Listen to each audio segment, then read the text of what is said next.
Assalamualaikum warahmatullahi wabarakatuh. Perkenalkan, nama saya Kiarina Belkis. Saya berasal dari kelas Beta 2019. Di sini, dalam rangka mengikuti ujian OSOKA 2019, saya akan menyampaikan materi tentang skenario D. Baiklah, di sini saya akan membacakan skenario D. Yang pertama, Boni, laki-laki 25 tahun, terlelap tidur di beranda rumahnya setelah mengonsumsi 1 bungkus nasi rendang dan minum setengah gelas air. Kemudian, Boni tertidur. Tetangga berteriak sambil mengejar maling yang lewat di depan rumah Boni. Kemudian, Boni pun secara spontan terkejut lari mengikut mengejar maling tersebut. Setelah 200 meter berlari kencang, Boni pun merasa kelelahan dan tidak sanggup berlari lagi. Dia merasa sesak nafas, jantung berdetak kencang, berkeringat banyak, dan kehausan. Ia merasa perutnya penuh. Kemudian, keesokan harinya, Boni merasa pegal di paha. Selanjutnya, saya akan menjelaskan masalah-masalah yang terdapat dalam skenario ini. Yang pertama, Boni terlihat sesak nafas, jantung berdetak kencang, berkeringat banyak, dan kehausan. Dan yang kedua, ia merasa perutnya penuh, nyeri, dan mual. Yang ketiga, keesokan harinya, Boni merasa pegal di paha. Selanjutnya, setelah 200 meter berlari kencang, Boni pun berhenti karena tidak sanggup berlari lagi. Kemudian yang kelima, Boni pun terkejut dan langsung ikut berlari dengan kecepatan tinggi untuk mengejar maling tersebut. Dan masalah yang terakhir, saya menyimpulkan bahwa Boni, laki-laki 25 tahun, terlelap tidur di beranda rumahnya karena kekenyangan setelah menyantap 1 bungkus nasi rendang dan minum setengah gelas air.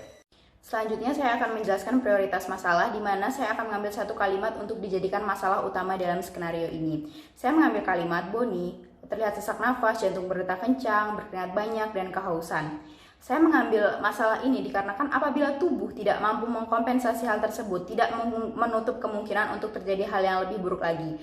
Kita ambil contoh misal berkeringat banyak. Apabila tubuh tidak mampu mengkompensasi hal tersebut, maka akan terjadi dehidrasi dan hal-hal yang lebih buruk lainnya. Baik, selanjutnya saya akan menjelaskan analisis masalah yang pertama, yaitu Boni terlelap tidur karena kekenyangan setelah makan 1 bungkus nasi rendang dan minum setengah gelas air. Pertanyaannya, bagaimana hubungan kenyang dan mengantuk? Seperti yang kita ketahui bahwasannya peningkatan insulin dalam darah akan dibarengi dengan peningkatan serotonin yang dihasilkan dari nuklei Raphe yang berada di batang otak.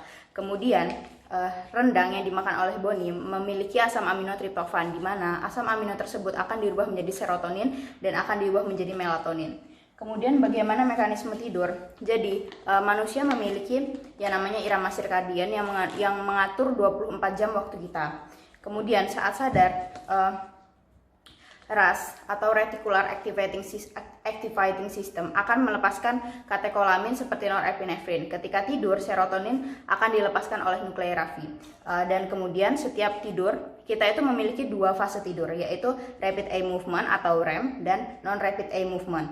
Rapid eye movement ini akan meningkatkan metabolisme otaknya meningkat, atau kita tuh bisa dibilang benar-benar tidur, bermimpi, dan mimpi tersebut bisa diingat. Kemudian apabila non-rapid eye movement, kebanyakan tidak terjadi mimpi. Kalaupun terjadi mimpi tersebut tidak akan diingat. Saya akan menjelaskan analisis masalah yang kedua, yaitu Boni pun terkejut dan langsung mengejar sang maling. Pertanyaannya, pertama, bagaimana hubungan saraf sensoris dengan formatio reticularis? Seperti yang kita ketahui bahwa formatio reticularis merupakan lalu lintas otak, di mana dia tuh menerima informasi dari nuklei di belakangnya secara diffuse, kemudian akan memproyeksikannya ke korteks cerebri.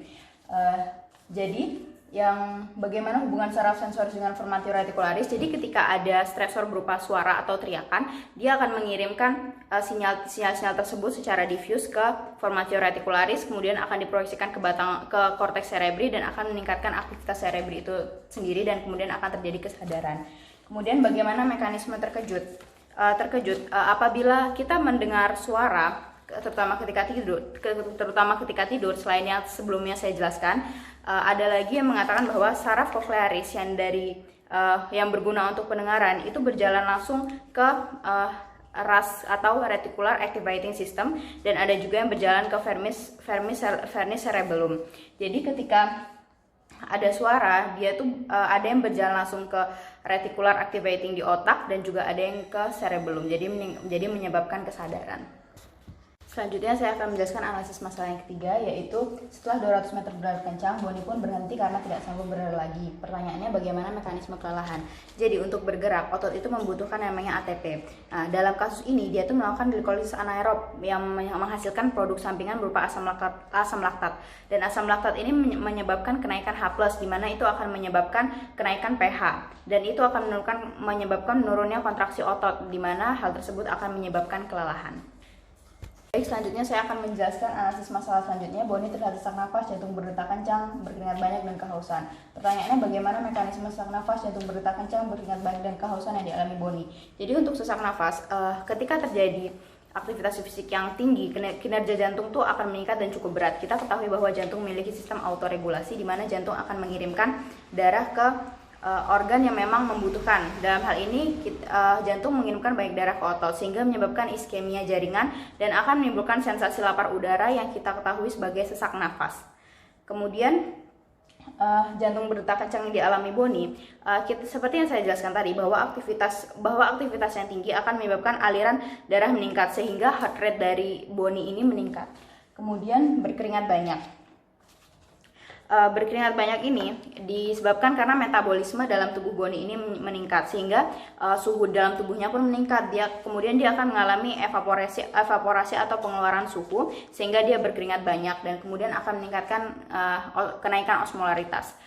Kemudian kehausan yang dialami Boni disebabkan karena dia berkeringat banyak, kemudian akan mengaktifkan osmoreseptor yang disebabkan karena kenaikan osmolaritas tadi untuk melepaskan ADH, dan ADH ini sendiri akan menimbulkan pusat rasa haus.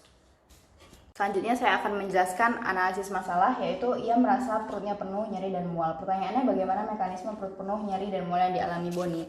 Yang pertama saya akan menjelaskan tentang mual. Jadi ketika kita itu berlari kencang, sensitivitas di gastrointestinal itu meningkat dan itu akan menyebabkan respon mual itu sendiri. Selain itu, sensasi gaster yang penuh dan pencernaan yang belum selesai. Kita tahu bahwasannya pencernaan yang dialami Boni ini harusnya 2-3 jam, tapi karena dia berlari pencernaannya belum selesai. Nah, kemudian karena gasternya ini penuh, dia menyebabkan mual. Jadi bisa disimpulkan bahwa lari merupakan stresor dan respon dari stres itu merupakan mual. Kemudian nyeri yang dialami Boni ini bisa disebabkan karena distensi gaster menyebabkan stimulus nociceptif dan akan menyebabkan nyeri perut penuh. Kemudian sensasi perut penuh ini diatur oleh nukleus arcuatus hipotalamus, di mana dia mengatur apabila kita tuh mengalami kekenyangan. Nah, banyak sebenarnya yang mengatur kekenyangan ini. Salah satunya hormon, dan salah satu hormon yang berperan adalah hormon CCK atau kolesistokinin. Kemudian keesokan harinya Boni merasa pegal di paha. Bagaimana mekanisme pegal yang dialami Boni? Jadi mekanisme pegal yang dialami Boni, kita tahu bahwa Boni ini mengalami glikolisis anaerob, di mana anaerob ini menguras simpanan glikogen dalam otot, di mana konsumsi energi dalam otot ini ketika terjadi aktivitas fisik akan menaik sebanyak 100 kali lipat. Kemudian akan meningkatkan akumulasi asam laktat. Dari jurnal-jurnal yang saya baca bahwasannya peningkatan asam laktat itu akan menyebabkan kelelahan. Kemudian ada pertanyaan juga kenapa pegal yang terjadi pada Boni merupakan pegal yang hanya di paha, terlokalisir di paha, karena kita ketahui bahwasannya ada otot di paha yang sebagai penggerak utama saat lari, yaitu quadriceps femoris. Jadi di sini saya menyimpulkan bahwa Boni 25 tahun mengalami gangguan metabolisme energi tubuh karena aktivitas fisik dengan intensitas tinggi berupa lari kencang ketika sistem digestivus aktif. Baik, di sini saya akan menjelaskan kerangka konsep atau skema dari kasus ini. Yang pertama, Boni makan nasi rendang dan minum setengah gelas air. Itu akan menyebabkan hiperglikemia yang akan meningkatkan sekresi insulin dan akan menyebabkan sekresi dari melatonin itu sendiri, dari serotonin itu sendiri yang akan diubah menjadi melatonin.